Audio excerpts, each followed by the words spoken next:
I'm glad to see that you got my email, Dave. You're muted, but I'm glad to see that you got it. Thank you for joining us.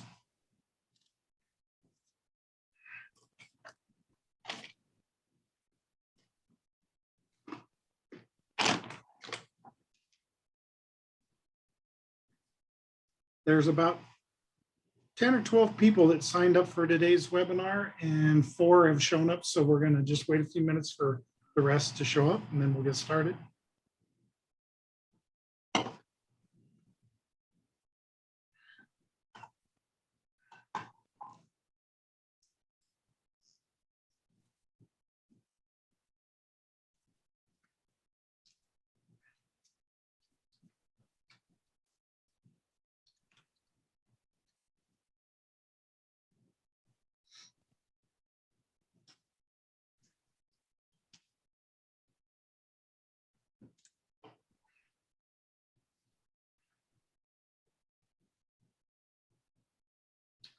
Just about another minute or two.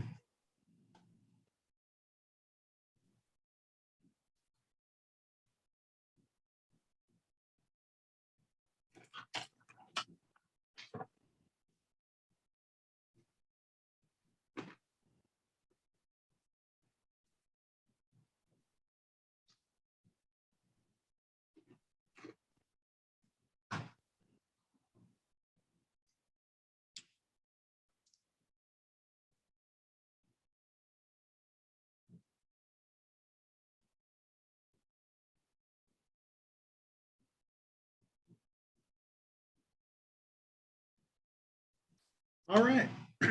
Well, it looks like 4 of the people that signed up to come on and talk and join us for tonight's webinar have signed on, and we're still waiting for some people to potentially come on. I'm sure that they could catch up rather quickly when they do come on. So let's just get started. For you people that are out there watching us as attendees tonight, thanks for joining us. My name is Matt Lafferty. I'm the principal planner with Larimer County, and I work on long-range planning matters for the county, which is to look at codes and rules and regulations and policies. Tonight, we're going to talk a little bit about housing-related issues, and it's really broken down into 2 subject matters. There's a portion on it that's about campgrounds and RVs, and then there's a portion on it that's more directed at housing types and affordability. And so tonight's presentation from Gabby Hart, who we'll hear from in just a minute, is going to be broken into 2 parts. We'll go through the campground RV portion of it, and then we'll stop and we'll allow people to talk and have questions around that. And then we'll pick it back up again and center our conversation around the housing types and affordability portion of the conversation. And then after that, we'll again open it up for public comment.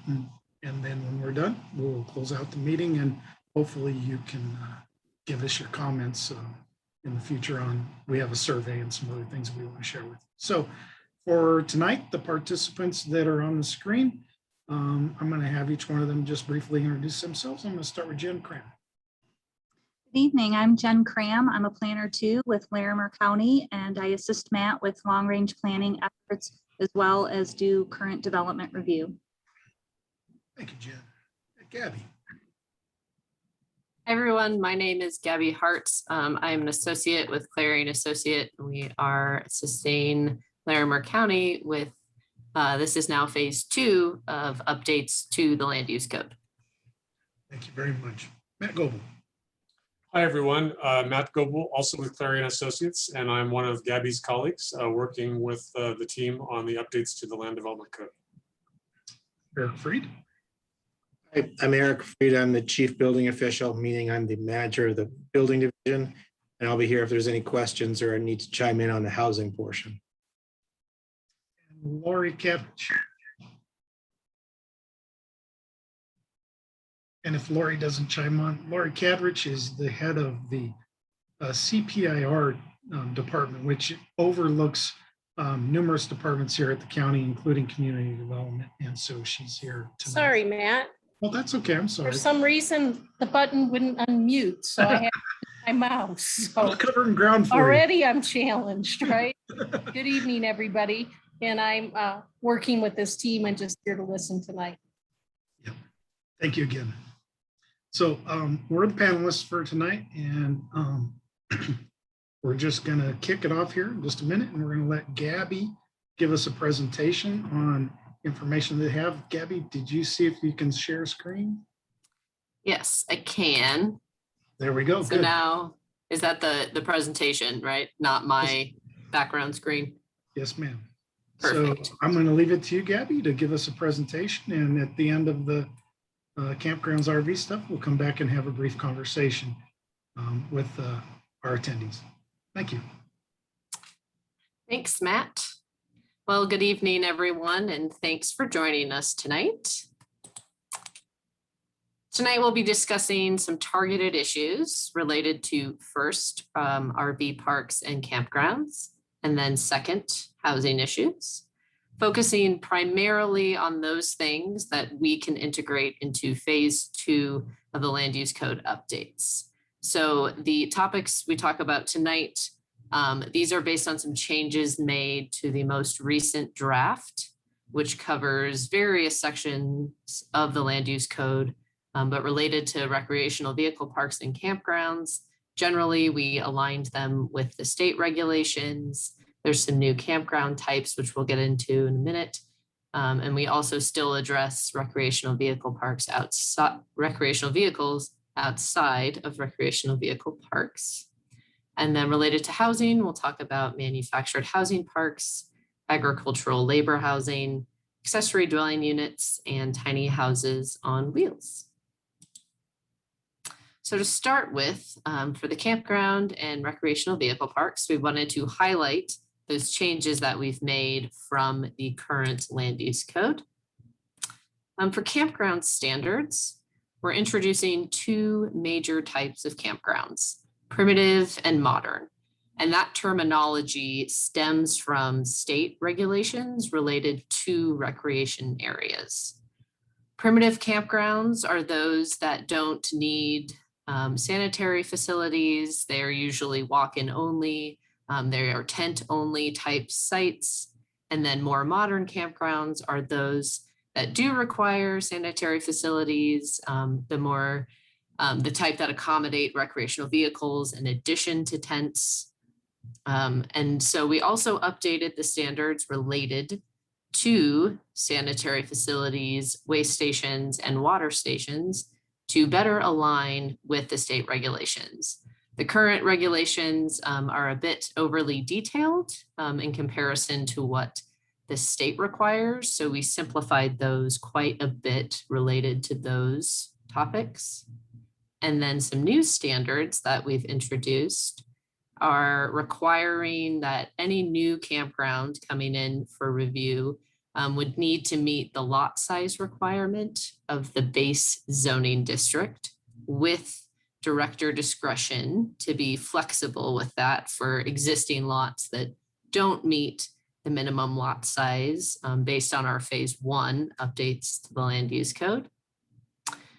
We added an occupancy requirement that limits stays to 180 days per calendar year in a campground. And the intent of this is being that it's to recognize that campgrounds are more recreational in nature than recreational vehicle parks, which do not have an occupancy limit, time limit, and do serve as more temporary long-term housing. And we added some basic layout and size requirements for campsites. We added landscape and buffering standards for campgrounds, and then also standards that ensure connectivity within a campground, proper refuse disposal, and then fire safety requirements that also align with the national fire prevention standards related to campgrounds. For recreational vehicle parks, we've similarly aligned those with the state regulations related to sanitary facilities, way stations and water stations. And then the new standards again require that any new recreational vehicle park coming in for review would need to meet the minimum lot size of the base zoning district, with the same director discretion to be flexible on that. There's new site layout and size requirements. And then we increased the currently 8% recreation area requirement to 10% to make sure that there are usable spaces for the occupants of RVs, especially those that may not be located around other recreational amenities. So more in the urban areas to make sure there is some recreational amenities within the site itself. We added landscaping and walkway requirements, and we confirmed that tiny houses on wheels, since they are considered RVs, are allowed within recreational vehicle parks. And those are the major changes that we made to the campground and recreational vehicle standards in this draft. So if there are any comments or questions, we're happy to take those now. Very good. Thanks for the presentation on that. That highlights those types of things. I got to get control of the computer here real quick. Sorry. If you have comments on the campgrounds and recreational vehicle parks section of the presentation, if you would go down to the bottom of your screen and hit raise hand, I'll know who wants to speak and I can turn you on and you will be allowed to share your thoughts with us. So I'm watching now to see if anybody wants to speak. I'd like to add something, Matt, for those who are interested in this topic. In addition, so Gabby provided a wonderful summary of what those changes are, but if you'd actually like to see the discussion draft that is posted on our website at larimer.org under land use code amendments, and at the end of the presentation, we have our contact information as well. And I'd be happy to forward that PDF to anybody that's interested in seeing the actual draft of the proposed changes. I'm not seeing anybody raise their hand to speak at this point.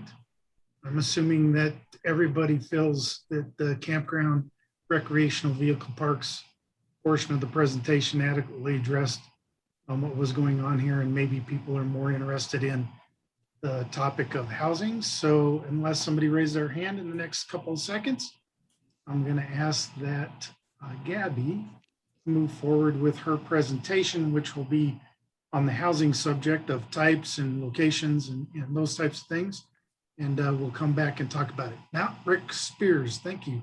I'm glad to find out that you found our my email. Sorry about the confusion. Rick, you're free to speak. Yeah, no problem. Thank you guys again for your work on this. I was just curious. I was typing in the question about reading the documentation, so I'll look forward to receiving that from you guys or looking it up on the webpage. In terms of the density of the parks, the 8 sites per acre, is that more dense, less dense? How is that changing from what it was before? I think it's the same, is it not, Gabby? Yep, it is the same So, currently as proposed. So Rick, I have a question on that because you're an owner of a property that does this. I equated that out, and if you run the number, that puts it around 5,400 square feet per camper, or or camping spot or RV spot or whatever. By the time you get a car and RV in there and picnic table and all that stuff, is that adequate? Is that plenty of space? Can we raise the number? I think, Gabby, you said the state, if I recall, had a much higher number. And should we maybe consider raising that number to 10 or 12? Just your opinion on that, please, Rick. Yeah, well, thank you for asking. I got to quick do the math on my park. I think it's about 111 units spread over 35 acres. Although, so if you do the math on that real quick, I didn't get an opportunity to punch it up. My concern would be for people trying to develop a campground. If they can't get the density, they won't be able to make the numbers work, right? So, when you go to a state park like Hermit Park, or you go to another one I've been to that's in my head at the moment is like Golden Canyon State Park down there in Gilpin County or something. Beautiful, huge, but a private operator like myself would never be able to make money off a park like that. You're not making enough use of the land, and I understand there's a balance there somewhere that needs to happen. That was where my question stemmed from, is 8 the current, and is it open to considering, what does that look like? I had mentioned to you guys last time the NFPA document that the National RV Parks Association had put together, and didn't know if you maybe had referenced that at all, and to see what they had put together for density.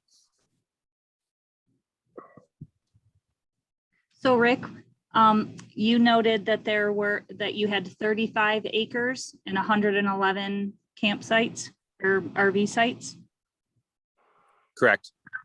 Okay, so that works out to be roughly 13,735 square feet per site. Okay. Generally, that density includes things like Yeah, the driveways, the potential, like if you had a tot lot or something in there, or other buildings. So it includes a few other things that go along with that. So it's not strictly just the space that is there. So I think. Okay, that makes more sense then. Yeah, my concern was if you're if you're only counting the campsite space, that seems tight. But when you divide it out and you include everything else, that seems to make sense. Yeah, so if you had 35 acres in your case and divided it by 8, or multiplied it by 8, there's a pretty substantial number of units. Yeah, 280. Yeah. Okay. Okay. All right. Well, thank you so much. Hey, thank you. I see a couple other people signed on while we were talking. We just got doing a brief presentation on campgrounds and recreational vehicles. And if there's anybody that has comments on that, please raise your hand by clicking on the raise hand button in the lower end of your screen. And we will invite you to talk. If not.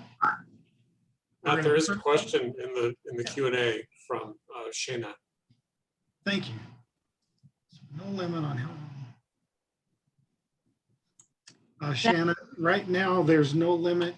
If you're in an RV camp, a park or whatnot, there's no limit on how long you can stay in that resort. And we don't have any ambition of changing that. We actually find that has become in part a part of the affordable housing. I don't know that I would call it a solution, but it's an option that people use out there for affordable housing. Does that answer your question? I'm going to unmute you real quick, Shauna, and you could just talk if you want. So if you unmute yourself, you're free to speak. Great, thank you very much. That does actually answer my question. And then if you could just kind of help differentiate again the difference between the campground and why that has a 180-day limitation as opposed to the RV resort camping, meaning not with sanitation options. Is that the difference? The campground's more your tent style living, or camping. It's more recreational oriented. It probably doesn't necessarily have to have full restroom facilities, other types of things. And so it's not designed or equipped to handle long-term living. Perfect. Thank you very much. But you could, in a campground, let's say I got an RV park approved, have opportunity for tent spaces in an RV park and have some facilities on that could accommodate things, but still the tent side of things is probably going to stay limited to the 100.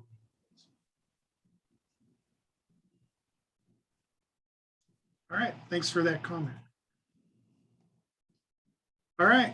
I think that's about it, Gabby. I think that we can move on to the housing topic. For you people that signed on as attendees and you are interested in the next section, which is more about just housing in general, feel free to stay on. If you just logged on to hear more about the campgrounds and recreational vehicles, that part of this presentation is over, and if you feel that you can go, you can go. Thanks for joining us if you do. Okay, all yours. Thanks, Matt. So getting into the housing issues, I'll just actually reiterate what Jen mentioned about the draft standards. The same for recreational vehicle and campground. They're all part of one document. So those are available on the website. And at the end of this, Jen and Matt's email will be available if you would like the PDF sent that way as well. But the topics covered here tonight, specifically, we'll talk about what sort of changes are in that draft, but then we'll also be posing just some general questions about most of these topics. And so throughout the rest of these slides, you'll see some of these orange boxes.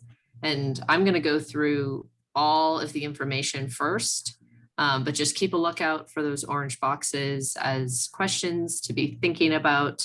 But we'll get through all the content and then we'll open it up for discussion. And we're happy to go back to any slides or anything like that if need be. But so we're going to cover changes made in the most recent draft that related to agricultural labor housing, manufactured housing parks, tiny houses on wheels, accessory dwelling units, and end with a quick note about the definitions of family and living units. And so just to sort of frame this conversation and why we are having this conversation, the question we're trying to get at is what can we do to increase housing options and housing attainability in Larimer County? And so we wanted to highlight that these changes to the land use code are based on the policy guidance included in the Larimer County Comprehensive Plan. And the plan includes policy guidance related to housing needs, housing diversity, as well as land division and the residential planning process in general. And the first goal is to support the development of attainable housing types to meet the needs of all residents. And the next is to encourage a diversity of housing types to ensure that there are different housing choices, again, for all residents with all different types of needs. And then finally, to ensure that the planning processes and land division process creates efficient and responsible growth that balances residential housing needs with impacts on sensitive environmental areas and that address potential conflict between those types of land uses. So moving into the phase 2 revisions that have been made to various parts of the code related to housing.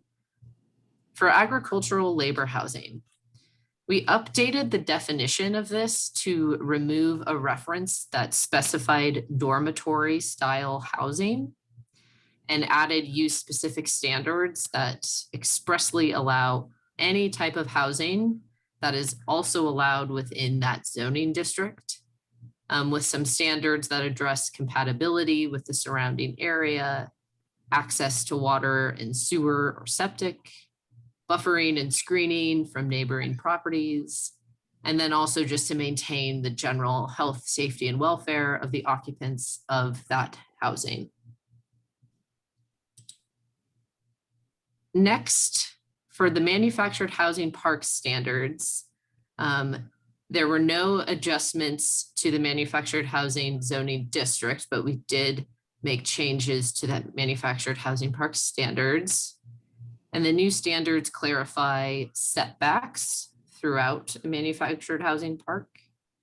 It aligns a requirement to pave parking with some general parking standards that are applied throughout the land use code. So only certain areas are required to pave parking spaces, and those are the more urban areas of the county. We updated the connectivity and parking standards. So the parking requirement for each manufactured home is 1 parking space. And then throughout a manufactured housing park, one guest space is required per 5 manufactured homes. We also introduced a 15% outdoor recreation requirement. And this is to ensure that there are plenty of gathering spaces, usable open spaces for the residents of the manufactured home parks. And then finally, we clarified some maintenance requirements for all approved site features. And to clarify, these standards are applied on new applications for a new manufactured housing parks is when they would apply. And so the general question to be thinking about related to manufactured housing parks is, should existing manufactured housing parks be protected from being redeveloped?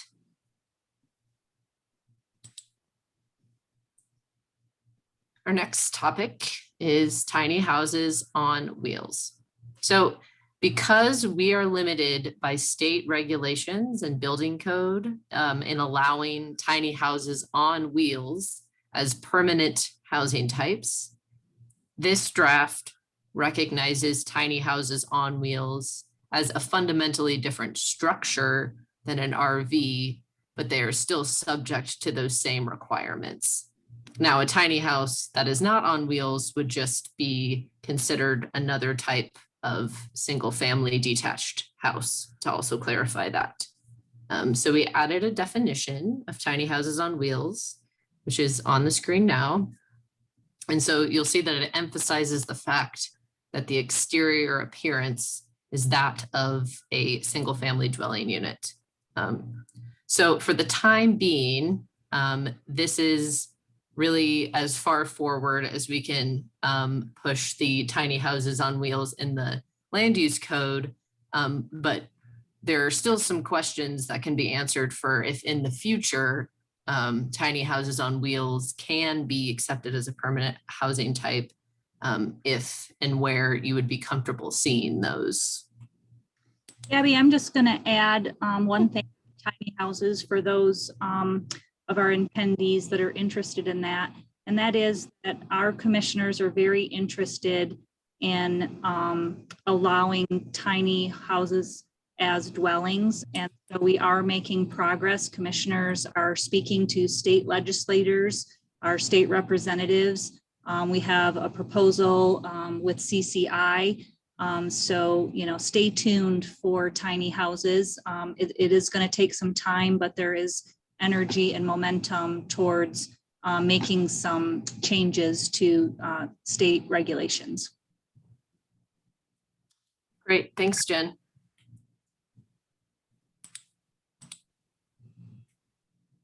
Our next topic is accessory dwelling units. And so accessory dwelling units in the Larimer County Land Use Code actually encompass a few different types of dwelling units. So there are accessory living areas, which are areas either in a detached structure or within a single family residence that are intended to support another living unit and be a separate space distinct from the principal dwelling unit, typically used for either family or guests. Currently, those cannot be rented either long-term or short-term. There are caretaker dwelling units. Those are dwelling units that are associated with a business. And so an employee of the business lives in a unit that is attached to that business. And then extended family dwellings are intended to support an additional manufactured home on a property for a family member. And then farmstead accessory dwelling units, which are accessory dwelling units on farmsteads. And there have been no changes made to either of the last two types, the extended family dwelling and the farmstead. A very minor change in the caretaker dwelling unit, which was to clarify that the size of that unit cannot exceed 40% of the principal business. And that's just to make sure that it it's a unit that remains accessory to the business. And then the main changes have been made to the accessory living area standards. So those major revisions are requiring one off-street parking space for the accessory living area. And that's a change because currently one parking space is required per bedroom, which would typically result in more parking required. There is now an owner occupancy requirement that the owner of the property occupy either the accessory living area or the principal dwelling unit. Confirming that it can accommodate one additional living unit. And then currently accessory living areas are limited to a maximum of 800 square feet. But we are introducing a scaled approach to this, where the size limitations for accessory living areas are based on the total lot area. And that is to better respond to all of the different contexts throughout Larimer County, since rural properties tend to be much larger and can support a larger structure than 800 square feet versus a more urban area, which needs to maintain more of the smaller structures. And then we also added a standard that requires a detached building, a detached accessory living area to be within a certain proximity to the single family dwelling. And that's to avoid the appearance of multiple principal dwelling units on one property. And so this table is the current size, the currently proposed size limitations for accessory living areas based on the total lot area of the property. And so as you can see, the larger the property, the larger an accessory dwelling unit can be. But regardless of this maximum number, it can't exceed 40% of the total of the principal dwelling unit. And so some questions to be thinking about are that the current maximum size is 800 square feet, like I said, and this is a more scaled increase. So should there be a scaled approach to this? Should it be one standard regardless of where you are in the county? Just thinking about the sort of size limitations that you think would be appropriate in the county. And then also if there should be a minimum lot size requirement to establish an accessory living area. And in addition to those questions, should it differ, for accessory living areas that are within a detached structure versus if it was inside of the principal dwelling unit? And then the next question, this is a clip from the table of allowed uses, which is a table that describes all of the different types of uses and which zoning districts they are allowed in. So specifically related to accessory living areas, currently they're limited in where they can be applied for, and they also require an administrative special review.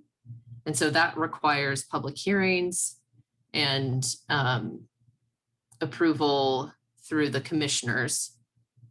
But the question to ask is, should accessory living areas be allowed by right, meaning staff could approve them if they meet all of the standards and they would not have to go through that public process?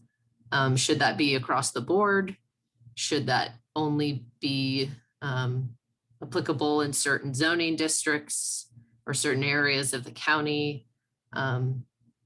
Essentially, how, simple should the process be to achieve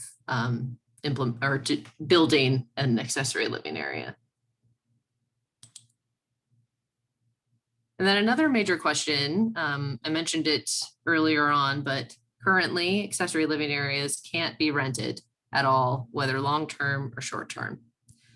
So then the question would be, should they be allowed to be rented long-term?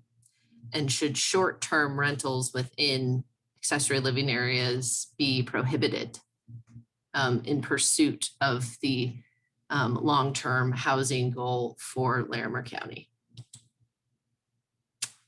And then again, this is with the caveat that if the building code and the state regulations are not a barrier in the future, should tiny houses on wheels be allowed to function as accessory dwelling units? And then also, is it appropriate to allow for another living unit in addition to the living unit that's allowed in the single family dwelling? And you'll see the definition of living unit in just a second. Or should the limitation be a general number of occupants within an accessory living area? And should that be based on the total size or the number of bedrooms within the unit? So we'll come back to this, but these were sort of the main topics to be thinking about related to accessory dwelling units. And so finally, these are definitions of family and living unit. So the definition of a family is any number of persons who are related by blood, marriage, adoption, guardianship, or other duly authorized custodial relationships. And a single family dwelling may be occupied by one living unit, which is one family plus two individuals who live with the family. They can be unrelated. And so that's repeated in this living unit definition, also known as the U+2 term. So it's one family plus up to two additional individuals whose place of residence is at the dwelling unit. So the general question is, should the definition of a family be expanded to include a certain number of unrelated individuals? Should the definition of living unit be updated to allow for more than two additional individuals? And then thinking about how that relates to accessory living areas and how many individuals versus a family versus family plus individuals can live within an accessory dwelling unit. So I know that was a lot, but now we can open it up for comment, and we're happy to go back to any of these topics and any of these slides for particular questions or comments you might have. I know it was a lot of information to take in at once. Very good, very good. So we're going to open it up now. Great, Gabby, and if we need to move backwards or forwards through the slides, we can. I know there was a couple of questions that were bouncing around on the question and answer page, and I attempted to answer a few of those, but I'm going to go back through them because I think everybody might want to hear what those questions were and understand what the answers were. So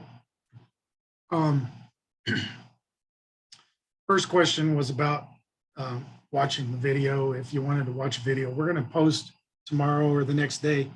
The video will be posted online at larimer.org/planning, and then just follow the code amendments to housing, and you'll find a video be posted of tonight's item. A second question was, is there a maximum size for a tiny house on wheels? And the simple answer right now is no, because a tiny house on wheel is not considered a dwelling. It's considered an RV, and we don't regulate RVs and how they're constructed. So currently there's not. I would imagine that in the future, if a tiny house on wheels or a tiny house, even on a foundation, becomes something that wants to be built, building codes, and Eric Freed is on here tonight, does have limits for the size of houses through the building code. And Eric, would you like to just give us your 2 cents on that? 400 square feet. To clarify, there are small houses, but what's defined as a tiny house under the residential code is more than 400 square feet. And there is an appendix to the residential code that gives you some additional flexibility on ceiling heights for lofts, stairs to lofts, things like that. But that's up to 400 square feet. So we anticipate if there is a change in state law to carve out some new category of tiny house on wheels, they'll probably draw the line at 400 square feet. Okay, thanks. Another question was, would there be an additional water tap for an ADU? And currently we allow ADUs in Larimer County.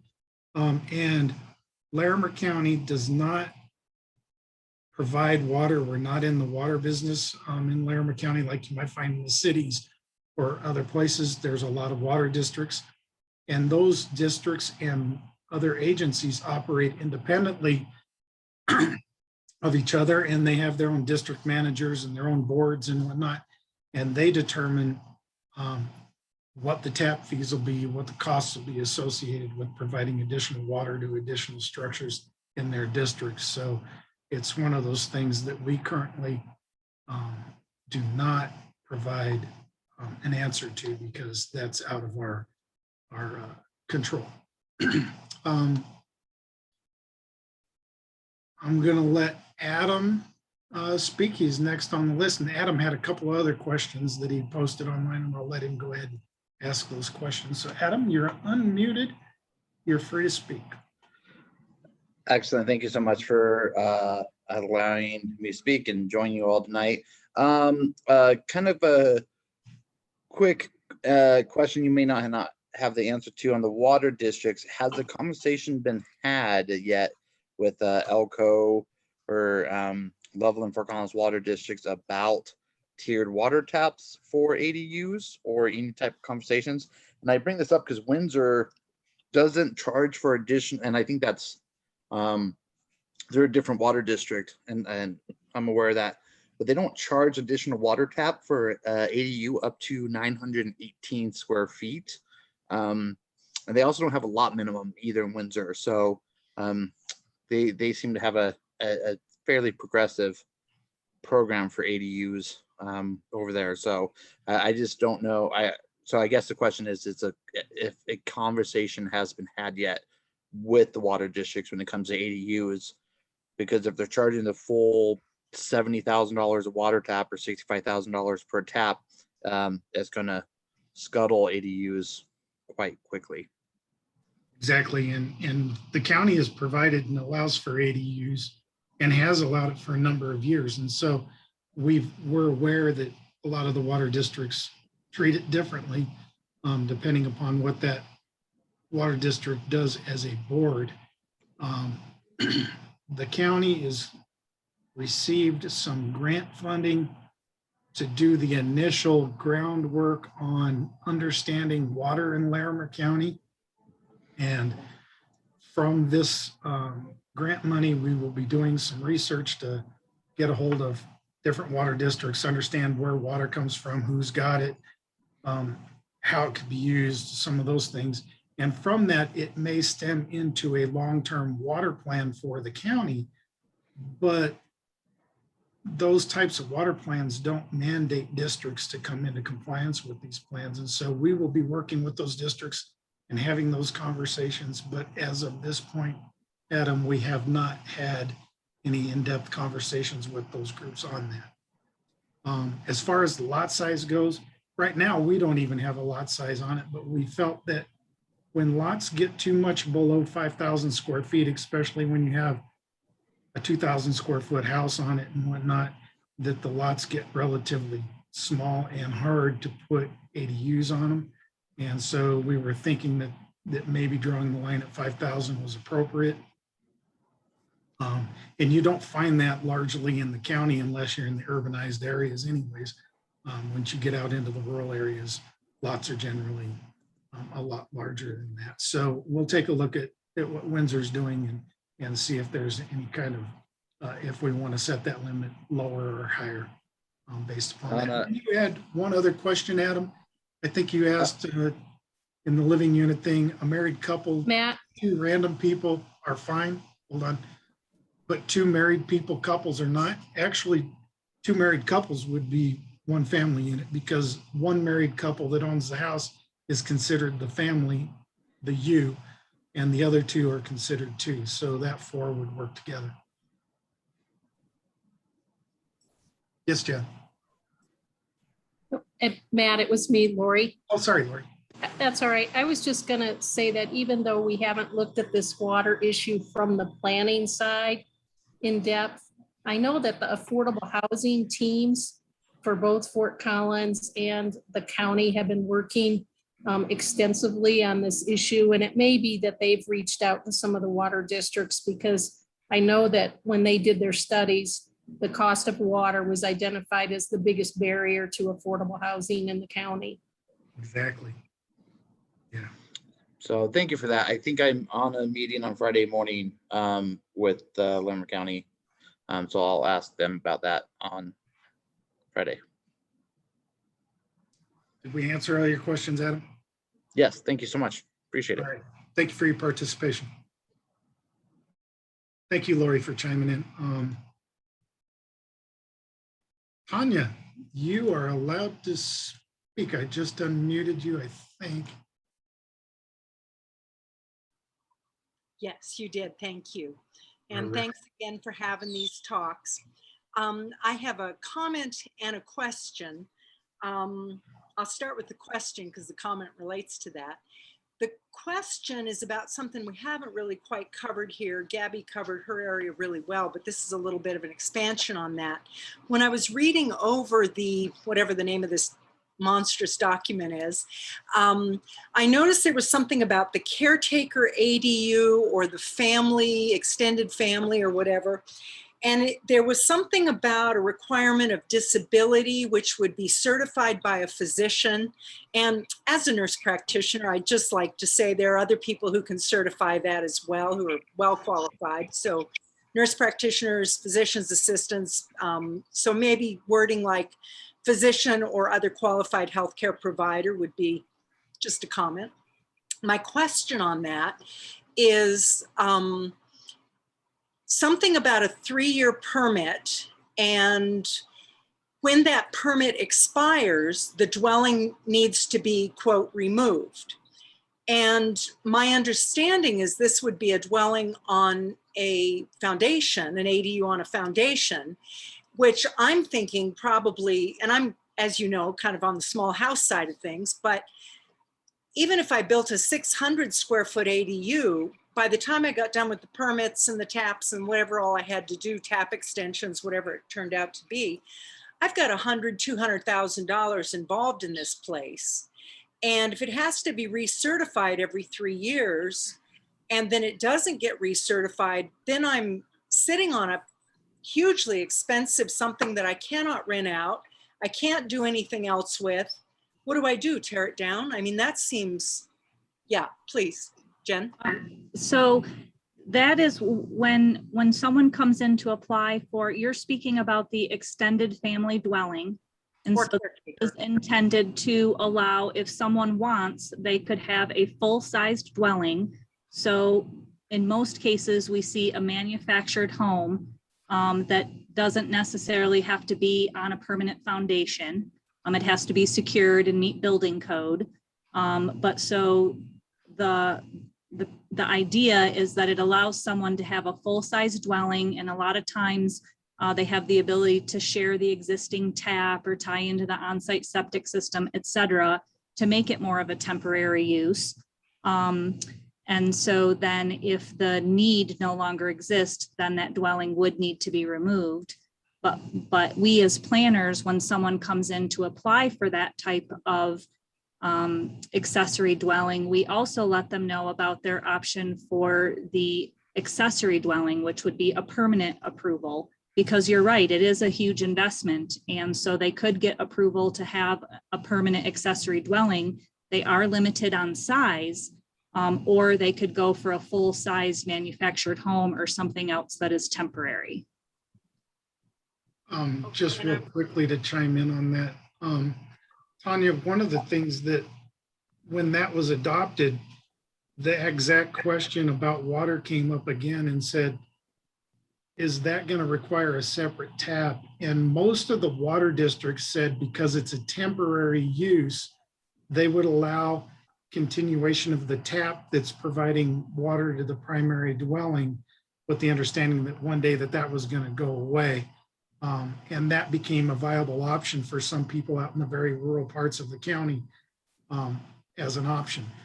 To tell you the truth, it's not an option that's really used largely in the county, probably from the standpoint of what you just said, you know, that's a rather large investment.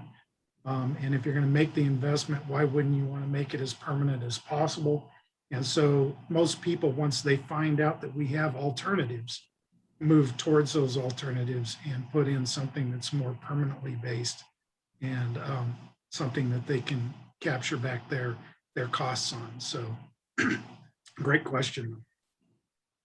Thank you. Is there anything else you'd like to add?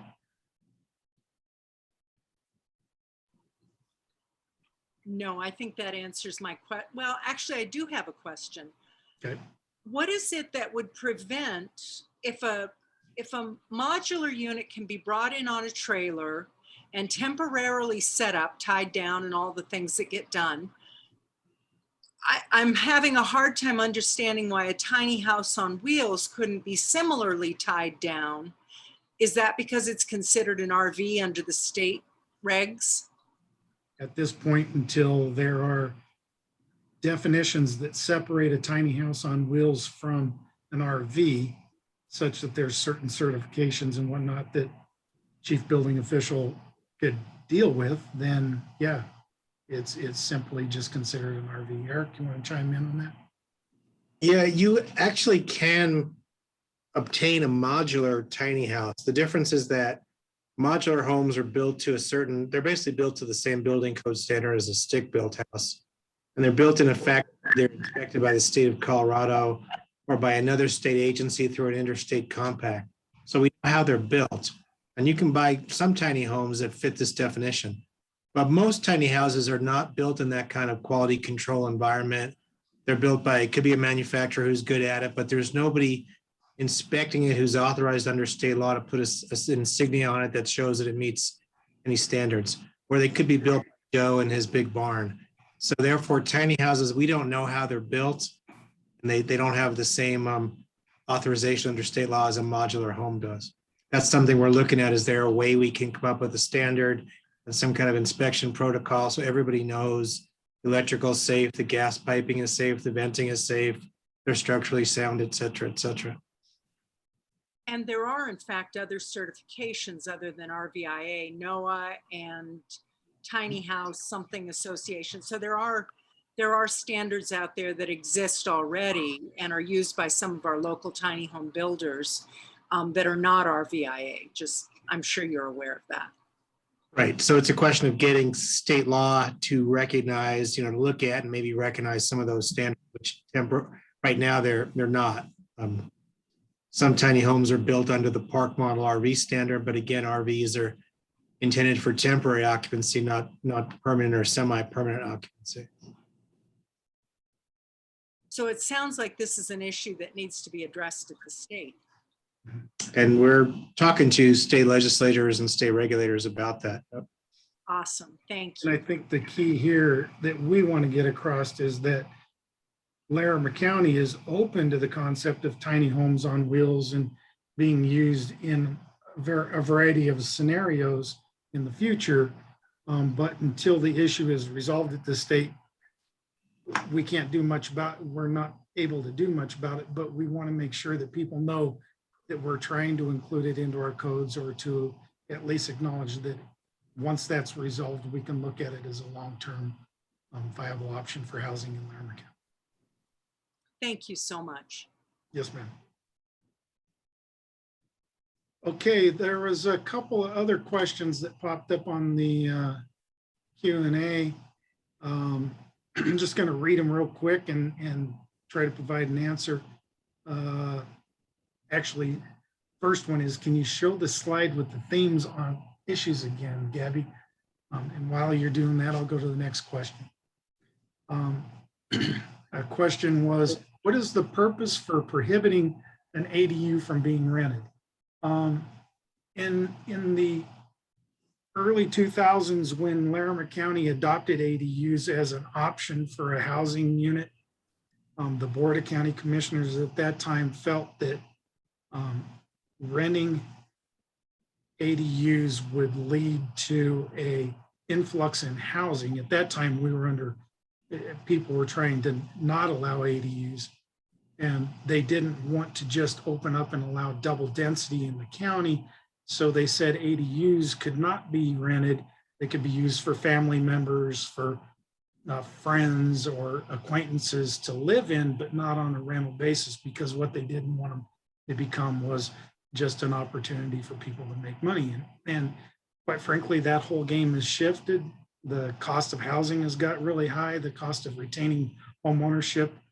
We now think that renting homeowners or these ADUs will provide an opportunity for people to stay in place, to do other things, and maybe to provide an incentive for income and maybe some other alternative housing. What we don't want to do, or at least we're asking people that we may not want to do, is open it up to the short-term rental market, because that would lead more to lodging style housing, and we would rather it be housing that's applied to address the accessibility and affordability issues in the county. And then the last question that I see in here, can you add an internal ADU in a lot less than 5,000 acres? Do you think internal units would require a new water tap fee? And yeah, we allow internal units, so it's quite possibly that we take a look at, for lots less than 5,000 square feet, that if you're using a basement or something like that, and you want it to actually function as a separate ADU, that it could be possible if you're doing that inside an existing unit. So great question. We'll talk a little bit more about that and how that might be incorporated in. And the water fees, typically the water districts say if it's going to the same household, they don't charge a separate fee, but I don't want to speak outright for the water districts on that. They can answer that question themselves, but I don't think that it would require a separate tap. So those are the questions that came up online. One more. What is the difference from an internal ADU and a duplex? Other than scale, I think that that's probably a really good question. A duplex has ownership patterns. And so if I owned a duplex, it's quite possibly I could sell one portion of the unit and somebody own and live in it, and somebody own and do the other one. An ADU would be owned by the principal owner of the land or the primary dwelling, and it would be an accessory use to their property, not a separate principal use. And so it always stays with and goes with that primary door. This also kind of gets at the discussion about maximum size allowed of an ADU. A lot of communities limit the ADUs to be internal ADUs to be 40% or 30%, somewhere less than 50, so that it is less like a duplex, since a duplex is typically 50-50. So that's just another sort of consideration related to the maximum size requirements for ADUs and concerns about, for instance, if you could do an internal ADU and there wasn't the 40% cap, but you couldn't do a duplex, like Matt was saying, you would still not have the ability to sell the accessory unit separately, but is that fair to not allow duplexes, but to allow ADUs that can be 50% of a home? So, and one needs to be purely subordinate to the other. So, right.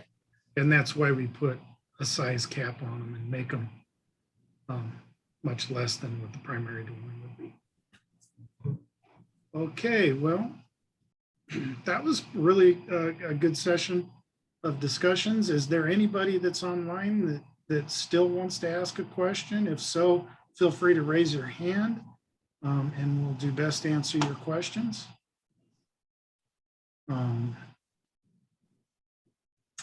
Otherwise. Not, Gabby, could we go to the closing slide that has contact information? And we also want to let everybody know that we do have a housing questionnaire that is posted on our website that asks a lot of these questions. We would love to hear from you.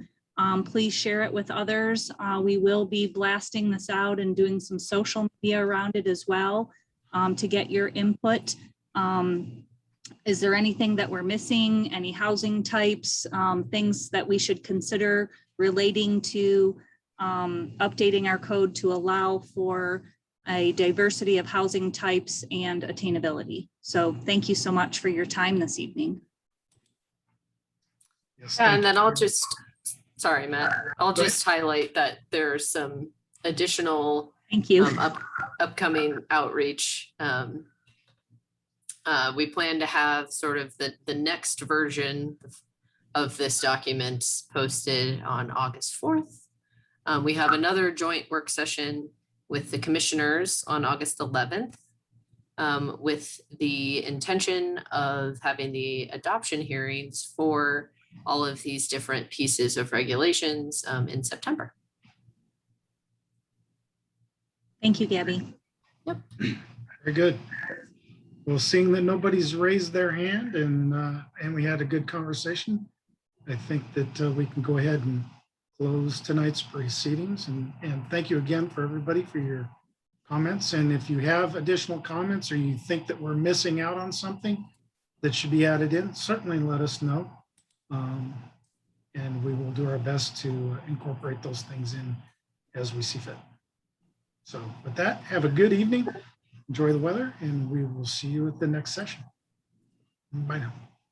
Night.